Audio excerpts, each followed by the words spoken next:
La Bible déclare, ils l'ont vaincu. Bonjour tout le monde.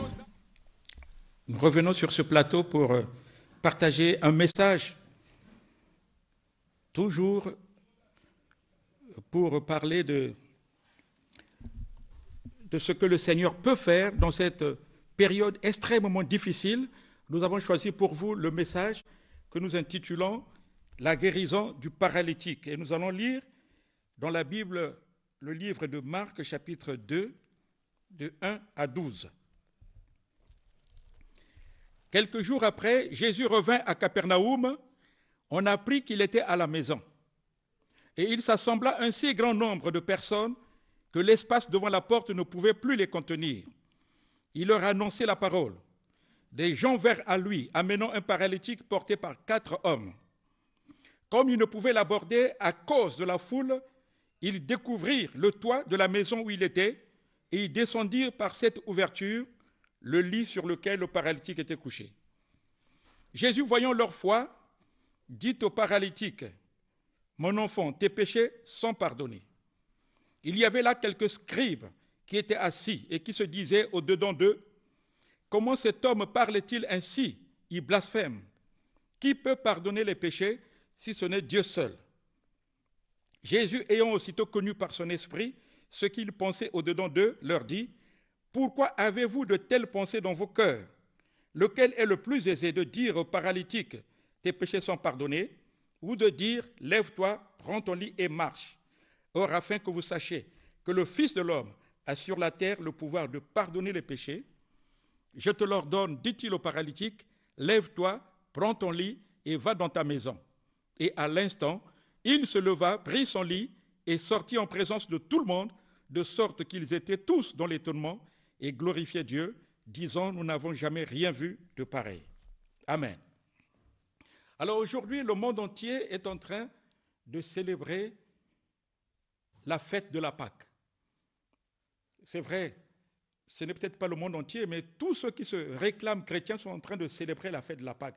Et nous voulons, avant de partager notre message, dire en effet que la Pâque, c'était une fête qui avait été instituée en Égypte pour commémorer la sortie des enfants d'Israël de l'Égypte.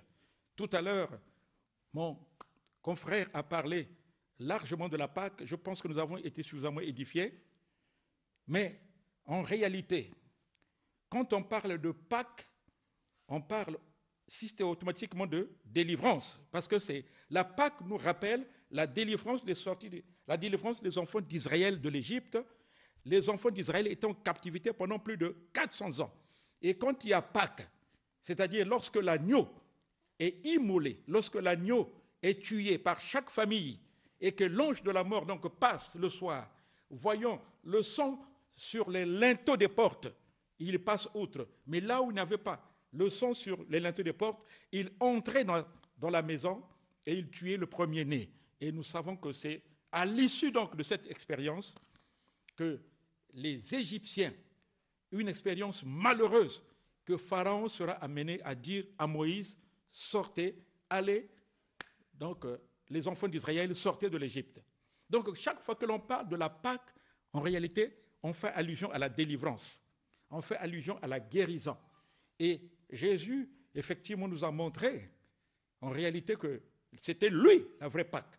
Et Jésus-Christ étant vivant, il a fait la démonstration que l'Esprit de l'Éternel était sur lui, parce qu'il était oint pour annoncer une bonne nouvelle aux pauvres, pour guérir ceux qui ont le cœur brisé, pour proclamer aux captifs la liberté, pour renvoyer libres les opprimés, mais plus loin, il est dit, pour publier une année de grâce. Donc, quand on parle de la Pâque, en réalité, c'est qu'aujourd'hui, celui qui était malade peut être guéri, celui qui était en captivité peut être libéré, celui aussi qui a le coronavirus peut être aussi guéri. C'est cela, en réalité, la Pâque. Donc, la Pâque, nous la vivons tous les jours parce que Jésus-Christ, il est le même hier, aujourd'hui et pour l'éternité. Et dans ce texte que nous venons de lire, en réalité, nous voyons là aussi un cas pratique de la Pâque.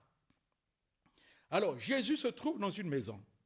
Il y a un grand nombre de personnes qui ont envahi, qui ont investi la maison dans laquelle il se trouve. Jésus est en train d'annoncer la bonne nouvelle. Les gens ont appris ce que Jésus est en train de faire. Les malades sont guéris. les malades sont guéris, les gens qui viennent avec toutes sortes de maladies sont guéris. C'est alors que les gens viennent vers lui parce qu'ils veulent recevoir eux aussi la guérison.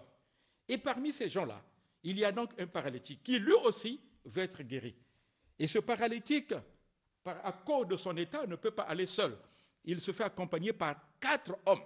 4 hommes qui vont avec le paralytique vers Jésus afin que ce paralytique soit guéri. Mais il se trouve malheureusement qu'il y a une grande foule qui a investi la maison dans laquelle se trouve Jésus. Ils ne peuvent pas arriver jusque là où il se trouve. C'est alors qu'ils usent de violence, ils passent par le toit et ils arrivent jusque là où ils se trouvaient.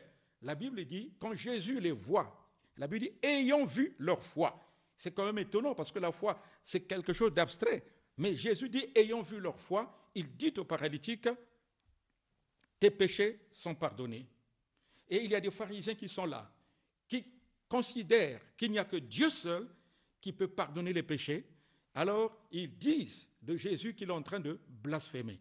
Alors, Jésus ayant appris cela, alors il va demander au paralytique de se lever et d'un pas, il va donc se lever et il va alors se mettre à marcher. Et la Bible dit que tous étaient dans le tonnement parce qu'ils n'avaient jamais vu de pareil. Alors ce texte que nous avons choisi, c'est un texte, nous avons reçu ce texte parce que nous croyons que ce texte est en rapport avec ce que le monde est en train de vivre aujourd'hui. Le monde est comme ce paralytique qui aujourd'hui a besoin d'aide. Je pense que ce n'est plus un secret pour personne. La situation que nous connaissons aujourd'hui ressemble à une situation de paralysie. Aujourd'hui, tout le monde est à la maison. Les lieux de culte sont fermés. Les vols sont suspendus. Les administrations ne fonctionnent pas, ne fonctionnent plus normalement. Tout s'est comme arrêté. Et on peut dire aujourd'hui que le monde est paralysé. Mais à travers ce texte, nous allons voir exactement comment ce paralytique a fait pour recevoir la guérison. Amen. Alors ce paralytique avait compris que seul, il ne pouvait pas recevoir ce dont il avait besoin. Et aujourd'hui, le monde aussi a besoin d'aide. Le monde est comme paralysé. Et il y a alors 4 hommes qui vont donc l'entourer pour aller vers la personne qui peut les aider, qui peut plutôt aider ce paralytique. Et de la même manière que ce paralytique est allé à la rencontre de Jésus pour recevoir son miracle, de la même manière aussi que le monde a besoin aussi d'aller à la rencontre de celui qui peut le sortir de cette paralysie. Il se fait aider par 4 hommes. 4 hommes, pourquoi? Parce que ce paralytique, lui seul, il ne peut pas. Mais bien aimé, je crois qu'à travers ce texte, le Seigneur est en train de nous donner un message. Aujourd'hui, l'heure est à la solidarité. C'est le temps où maintenant nous devons regarder, le temps où on a besoin de l'autre. Et j'ai personnellement médité sur ce texte. Pourquoi 4? Pourquoi pas 2? Pourquoi pas 3? Pourquoi pas 5? Alléluia. Et j'ai entendu quelque chose retentir à mon oreille. 4, c'est comme les 4 points cardinaux, c'est-à-dire ceux du nord, ceux du sud, ceux de l'est, ceux de l'ouest doivent s'associer afin que la solution soit trouvée. Le Seigneur nous interpelle. Nous sommes à l'ère où nous devons nous unir. Nous sommes à l'ère où nous devons nécessairement être ensemble. Où nous sommes à l'ère où chacun doit regarder à l'autre, où chacun doit faire preuve d'amour, où chacun doit considérer que seul il ne peut absolument rien. La situation que nous sommes en train de vivre aujourd'hui montre effectivement que nous sommes vulnérables, et que nous avons besoin en réalité d'être un afin que nous devenions réellement forts. Vous savez que quand Dieu veut parler à son peuple, il n'a pas toujours besoin de parler par un serviteur, mais Dieu peut passer aussi par un événement, par une situation pour faire passer un message. La Bible dit que Dieu parle tantôt d'une manière, tantôt d'une autre. Il nous parle par des songes, il nous parle par des visions, mais Dieu peut parler aussi à travers un événement, à travers une situation et à travers ce que nous sommes en train de vivre, nous croyons, bien aimés, que Dieu est en train de faire passer un message au monde entier. C'est le temps maintenant de nous unir. C'est le temps de former bloc. C'est le temps, bien aimés, d'aller au-delà de nos différences, d'aller au-delà de nos inégalités. Aujourd'hui, nous sommes, nous tous, sur une même plateforme. Nous sommes tous sur le même bateau, le bateau du confinement. Aujourd'hui, même l'argent. Aujourd'hui, j'ai suivi la dernière fois ce qui se passe en Italie, où les gens, à travers les fenêtres, est en train de jeter de l'argent. Mais en réalité, ils voulaient faire passer un message. Ils voulaient dire simplement que l'argent ne leur apporte pas aussi la solution. C'est le temps aujourd'hui d'être ensemble. C'est le temps de la remise en question. C'est le temps où les gens doivent s'unir pour former un seul bloc, parce que nous avons un objectif, c'est aller à la conquête de la guérison, de ce paralytique que nous sommes aujourd'hui. Et ces 4 hommes avaient bien compris cela. C'est la raison pour laquelle ils n'ont pas laissé se paralyser. Ils n'ont pas laissé ce paralytique plutôt seul. Ils ont compris qu'il fallait le soutenir, qu'il fallait le porter. Et quand ils sont allés, tenez bien, ils n'ont pas pu arriver. Mais ils ne se sont pas lassés pour autant. Cela veut dire, mes bien-aimés, la conquête du miracle, la conquête de la guérison que nous sommes, vers laquelle nous allons, ne doit pas, mes bien-aimés, ne doit pas nous amener à nous décourager. Parce qu'il est possible que nous puissions nous heurter, à certains obstacles. Mais lorsque ces 4 hommes constatent qu'il n'est pas possible d'arriver jusqu'à Jésus, ils ont fait tout pour aller, pour passer par le toit et pour arriver là où Jésus se trouvait. C'est le temps, mes bien-aimés, de se faire violence. Le temps de se faire violence, d'arriver au résultat. Et j'ai retenu, bien aimé, pour y arriver un certain nombre de conditions qu'il faut nécessairement remplir. Pour qu'il puisse avoir la guérison, premièrement, qu'est-ce qui s'est passé? Il a fallu d'abord la volonté de l'homme. Donc, pour arriver au résultat, il faut nécessairement que l'homme participe. Dieu peut faire un miracle, mais il faut que l'homme fasse sa part. Et d'ailleurs, dans la Bible, mes bien-aimés, nous constatons que Dieu ne faisait des miracles que lorsque lui-même, l'homme, participait. Nous voyons par exemple, lorsque Jésus décide de ressusciter Lazare, il se trouve devant le lieu où se trouvait Lazare. Mais il va demander à ceux qui étaient là d'ôter premièrement la pierre. Avant que la pierre ne soit ôtée, Jésus n'avait pas demandé que Lazare sorte de là. Mais dès l'instant que la pierre était ôtée, alors Jésus s'est écrié en disant « Lazare sort ». Donc Dieu veut que l'homme fasse aussi sa part. Et c'est dans la mesure où l'homme fera sa part que Dieu pourra faire alors la sienne. Dieu a besoin aussi que l'homme participe à ce qu'il veut faire. Et donc, beaucoup d'exemples, mais vous allez voir, lorsque Jésus a trouvé les disciples en train de pécher, et ils ont péché toute la nuit sans rien prendre. Mais qu'est-ce que Jésus a dit? Il leur a demandé de repartir dans les eaux et de jeter le filet. Pourtant, il pouvait leur donner les poissons, mais il a voulu quand même qu'ils puissent jeter le filet. Et lorsqu'ils ont jeté le filet, alors, quand ils l'ont retiré le filet, il y avait plein de poissons. Dieu ne fait le miracle que lorsque l'homme lui-même manifeste une certaine volonté. C'est pourquoi il faut que notre volonté de guérison, de délivrance, il faut que cette volonté, bien aimée, même si elle se heurte à certains obstacles, même s'il n'y a pas encore des résultats, même si le résultat tarde, mais il faudrait, mes bien-aimés, qu'on continue à avancer. Parce que Dieu travaille avec ceux qui sont chauds. La Bible dit qu'avec celui qui est chaud, je serai chaud. Mais avec celui qui est froid, il sera aussi froid. Dieu travaille avec des gens qui sont déterminés. Aujourd'hui, je veux encourager tous ceux qui sont en train de travailler partout dans le monde. C'est aujourd'hui qui continuent de marteler sur l'observation des règles d'hygiène. C'est aujourd'hui qui sont en train de faire des recherches pour trouver un vaccin, pour trouver un traitement, mais qui jusqu'alors n'en trouvent pas.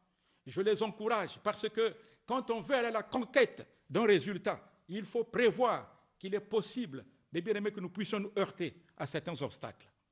Et ces obstacles ne doivent pas nous amener à nous décourager. Bien au contraire, il faut que ces obstacles nous poussent encore à avancer.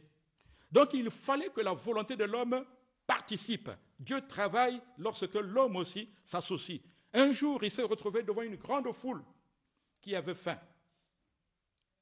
Jésus a décidé de les nourrir, mais il a eu besoin. Avant de les nourrir, il a eu besoin qu'on mette entre sa main quelque chose. Et on lui a donné 5 pains et 2 poissons. Et avec les 5 pains et les 2 poissons, il a opéré un miracle qui a pu nourrir près de 5000 personnes. Notre Dieu veut que l'homme aussi participe. C'est la raison pour laquelle j'encourage tous ceux qui aujourd'hui sont en train de s'évertuer, sont en train de se battre de manière à ce qu'une solution soit trouvée. Il faut de la volonté lorsqu'on veut avoir un résultat. Ceux aujourd'hui qui ont réussi, ceux qui ont atteint leur objectif, ce sont des gens, bien aimés, qui se sont accrochés à une vision donnée, à un idéal qu'ils ont toujours poursuivi jusqu'au bout. Lorsqu'on a un idéal, on arrive toujours à un résultat. Et quand on s'accroche à cet idéal, on arrive toujours à un résultat. Quand ils avancent, ils arrivent sur les lieux. Jésus-Christ, la Bible dit que ayant vu leur foi. Donc, ils sont allés aussi avec un élan de foi, puisque cette foi a été finalement constatée par Jésus. Mais comment la foi qui est quelque chose d'abstrait peut être visible? Mais en réalité, la foi, elle s'exprime de 2 manières. La foi s'exprime par les paroles. La Bible dit que j'ai cru, c'est pourquoi j'ai parlé. Donc la foi s'exprime par les paroles, mais la foi s'exprime aussi par les actes. Par l'acte qu'ils ont posé, ils ont effectivement fait la démonstration qu'ils avaient la foi. Et nous croyons, nous aussi nous avons la foi, que la solution sera trouvée. Nous allons à la conquête d'un résultat, la conquête d'un miracle, le miracle, afin que le monde entier soit délivré du coronavirus. Mais nous devons y aller avec un élan de foi. Et c'est quoi la foi? Selon la parole, la foi, c'est une ferme assurance des choses qu'on espère. Une ferme assurance des choses qu'on espère. Ce n'est pas une simple assurance, mais une ferme assurance des choses qu'on espère. Une démonstration de celles qu'on ne voit pas.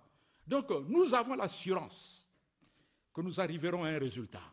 Et aujourd'hui, je fustige, excusez-moi, tous les prophètes de malheur qui parlent de l'Afrique comme le lieu où il y aura l'hécatombe. Je m'insurge contre ces paroles. La Bible dit que c'est la parole de foi que nous prêchons. La parole de foi que nous prêchons, c'est la parole de vie. Lorsque Jésus-Christ est venu sur la terre, avant de commencer son ministère, dans son premier message qu'il donne, il a dit « L'Esprit de l'Éternel est sur moi, parce qu'il m'a oint pour annoncer une bonne nouvelle aux pauvres. » Nous sommes là, bien-aimés, pour annoncer la bonne nouvelle aux gens. Nous sommes là pour dire qu'ils peuvent être libérés.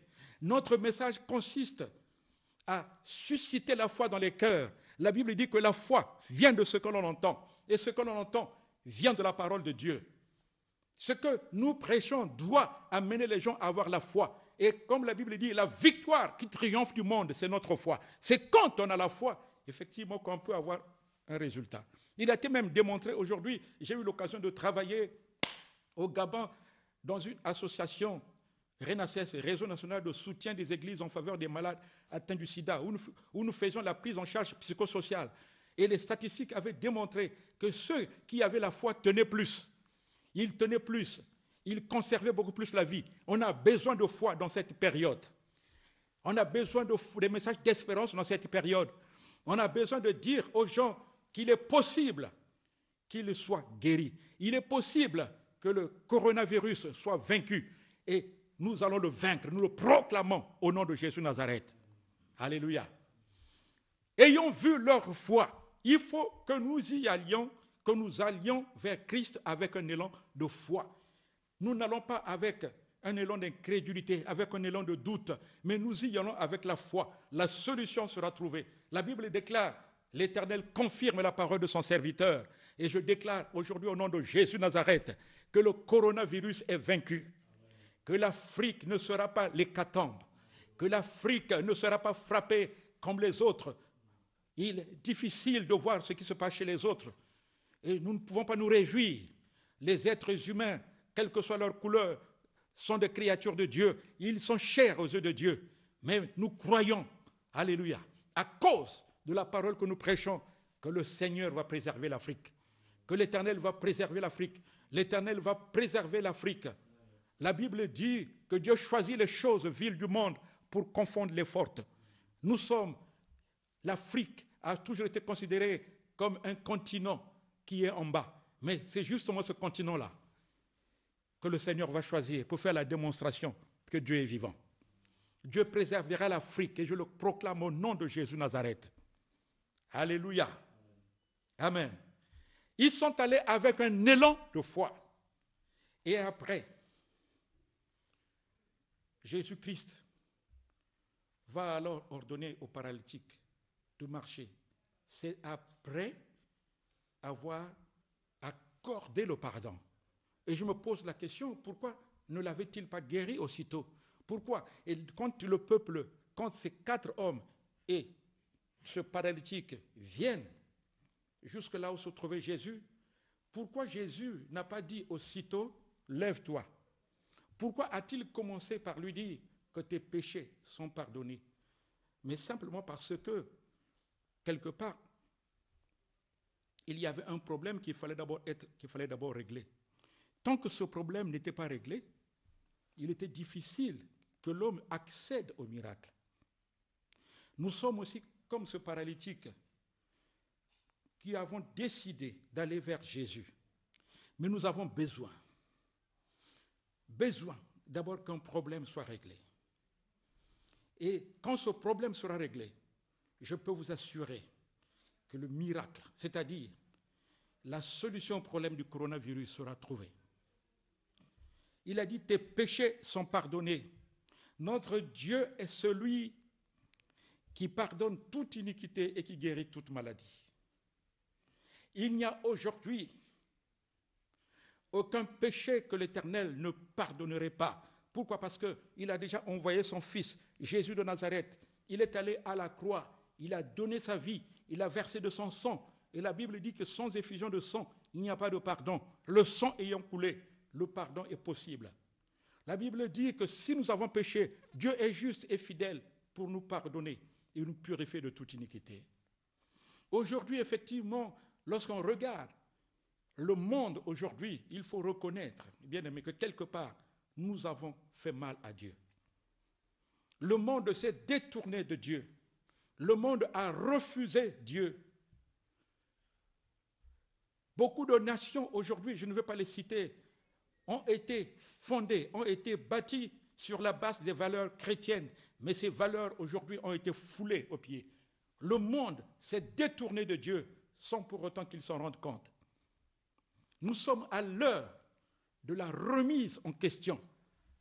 Et ce Dieu, mes bien-aimés, que je suis en train de vous prêcher, c'est un Dieu qui est miséricordieux, un Dieu qui est prêt à pardonner, à condition simplement que nous fassions la démarche. C'est pourquoi nous disons qu'aujourd'hui, l'heure est à la repentance. L'heure est à la repentance. L'heure est à la repentance. Et lorsque nous voyons comment les choses se passent, le confinement, en réalité, c'est une opportunité. Je crois que Dieu nous a offerte. C'est vrai que les autorités ont institué le confinement, mais je crois que Dieu aussi est dedans.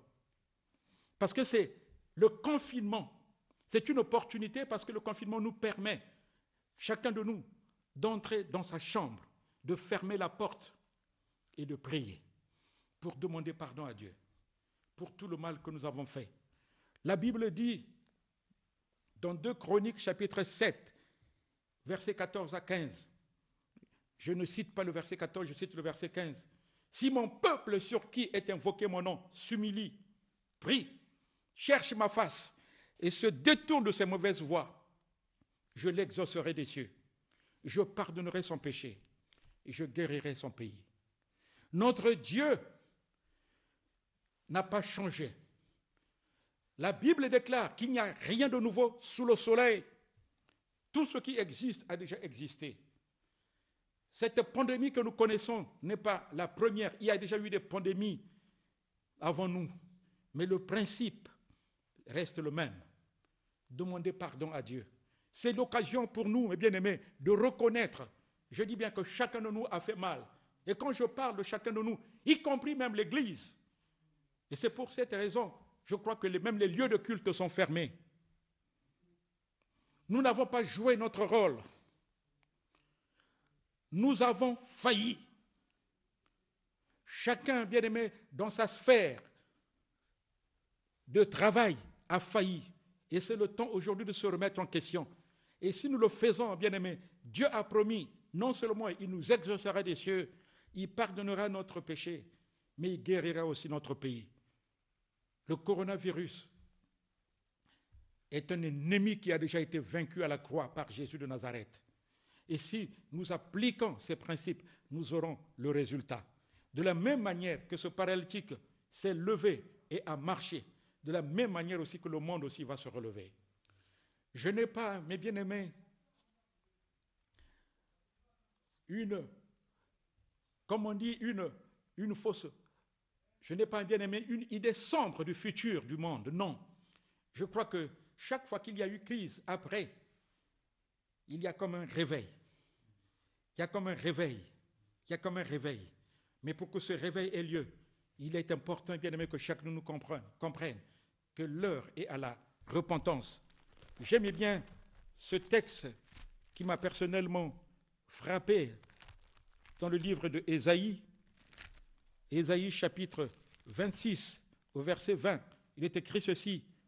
« Va, mon peuple, entre dans ta chambre et ferme la porte derrière toi. Cache-toi pour quelques instants jusqu'à ce que la colère soit passée. » Nous sommes, bien aimés, à un temps de deuil où chacun de nous doit entrer dans sa chambre, où chacun de nous doit faire la paix avec Dieu en demandant pardon. Même celui qui se dit qu'il n'a pas péché, qu'il demande pardon pour le péché des autres. Mais bien aimé, cela ne fait pas plaisir à Dieu lorsque les nations qui sont fondées sur des valeurs chrétiennes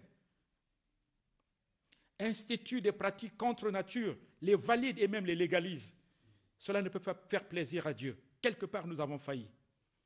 Et c'est pourquoi il est important aujourd'hui que nous fassions ce que la Bible dit. Va, mon peuple, entre dans ta chambre, c'est une forme de confinement, et ferme la porte derrière toi. Cache-toi pour quelques instants, jusqu'à ce que la colère soit passée. Je sais que c'est pour quelques instants. C'est juste pour quelques instants. Après, la colère va passer. Parce que le Seigneur nous fera grâce. Le Seigneur va nous délivrer.